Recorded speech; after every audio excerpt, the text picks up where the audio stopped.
Okay, so you want to change the oil on your Subaru Forester 2014 through 2019.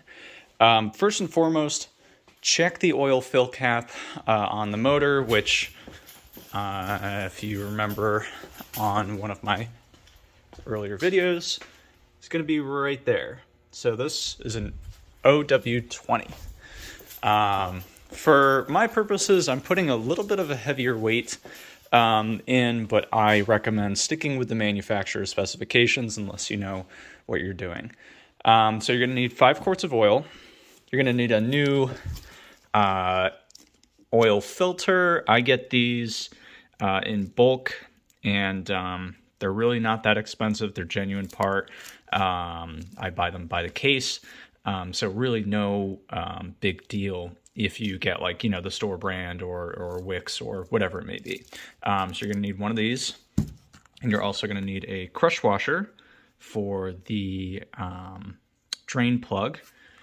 This is going to be a 17 millimeter plug. Of course, you're going to want a ratchet as well. And then if you're you know, feel like you need it to get the filter off, you can go ahead and grab, you know, any one of these tools. Honestly, you can probably use your hands. It's in a really nice, accessible spot. Okay, so you may have ramps at home. You may just use jack stands. Either way is fine. I always recommend chalking your rear tires just in case. If you are driving a manual, you're going to want to leave that in gear and handbrake on. If you're in an automatic, throw it in park, throw the handbrake on. Why not? Give it some use. Also very important for this whole process is cleanup. Guys, wear some gloves. It's not really cool to, like, you know, get your skin all covered in oil, like, oh, you know, oh, I'm a, you know, real grease monkey now. It's really not that serious. Just, like, put some gloves on. It'll keep you from getting cancer later in life. You can thank me when you're old. And of course, you want to have some sort of a collection method. You know, people use like those kind of pie tin looking things. Personally, because I do these fairly often, I have one of these. Pro tip, guys, you can take your used oil back to where you bought it from, and they have to recycle it. I believe that's a federal law. Don't quote me, I'm not a lawyer. But yeah, so I use one of these. These are great. You just pop these underneath your drain plug, go to town, paper towel. You're probably going to want to have this. It's inevitable that messes happen. Better to have it and not need it than need it and not have it and be making a mess. Okay, I don't feel like I really need to show you how to take the plug off. It's lefty-loosey, righty-tighty, but I will show you where the plug is. So you're going to be looking at right here, right? So you're about center on. I realize some people don't always keep this splash guard, skid plate, whatever you want to call it, on. Sometimes they just happen to fall off, but it's going to be right here. So you're going to want to have your collection method directly underneath this. If you just ran the car and it's hot, it will probably have a little bit more of an angular spray. So I always recommend putting this in like sideways, like so, rather than this way, because you've got more coverage. So just be prepared for that. If the car has been sitting, it's not going to be as viscous, so it's just kind of going to go burp, just come out. Now is also a good time for you to, you know, look underneath your car, look for some wet marks like here. This is one of my bushings on a sway bar that looks to have some kind of fluids leaking from it. There's no fluids leaking from my CV boots. You know, all the suspension over here looks pretty good. Nothing on that boot there. Suspension all looks good. All the brake lines look to be going places that they should be. So yeah, we're just going to go ahead and pop this off, and I'll cut back to you guys when it's draining. All right. we are draining. I forgot to open the breather vent, so that'll definitely help.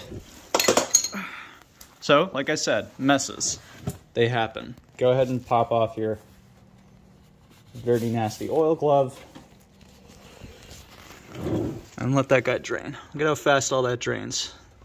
So, in the meantime, what you can do, what I should have done actually, is open up a couple of these, your filler and your dipstick, just so air can help push the oil out. And see what I said about getting that by hand?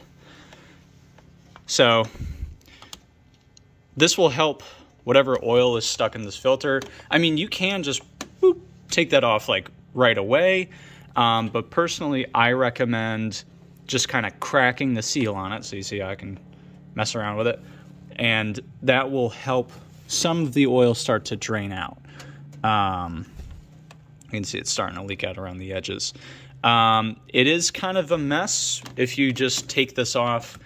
The oil, a lot of it will fill in this kind of like tray here, which like it's not the end of the world, that's its job. But the more you can get down into the engine and actually like out through the drain, the easier your cleanup is going to be. And I am always an advocate for an easier cleanup. So in the meantime, if you want, you can go ahead and prep your oil to go in. Grab a funnel. Don't be a hero. Don't try and just get it in this.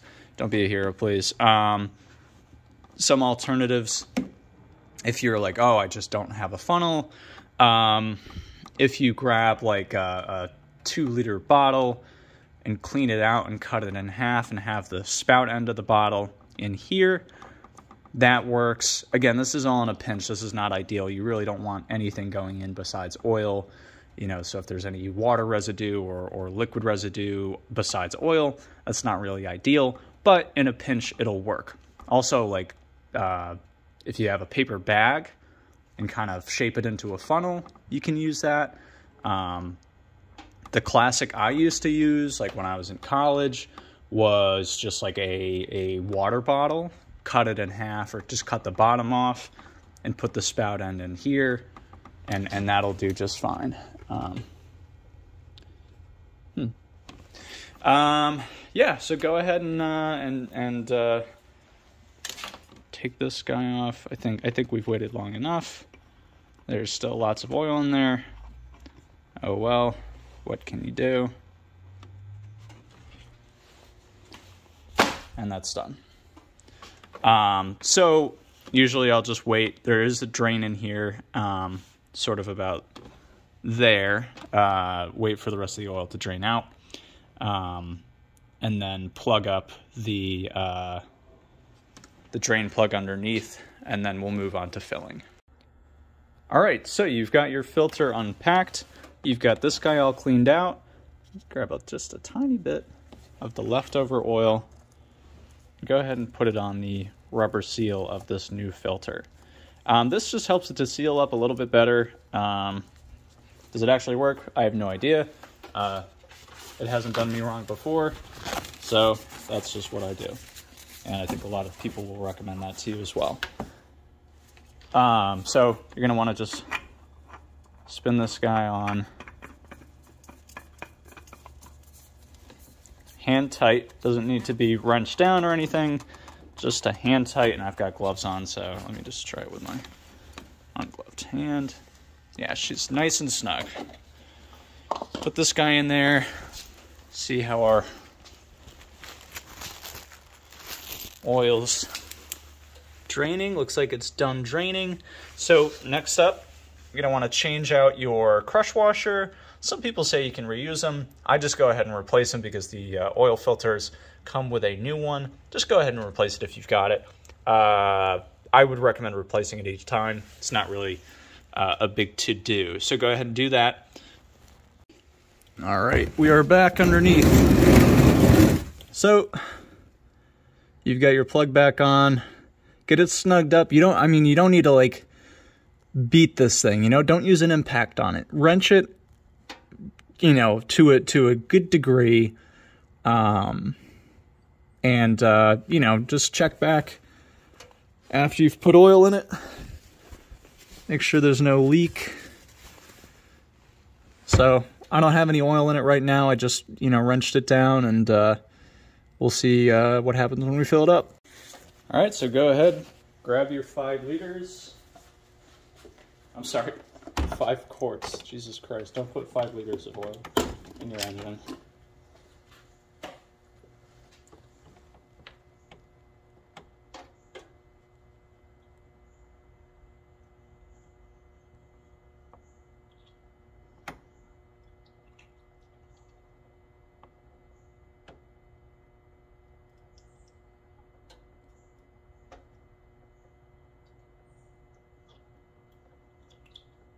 Again, check the oil cap for the manufacturer's specifications. OW20 is what they call for the Foresters.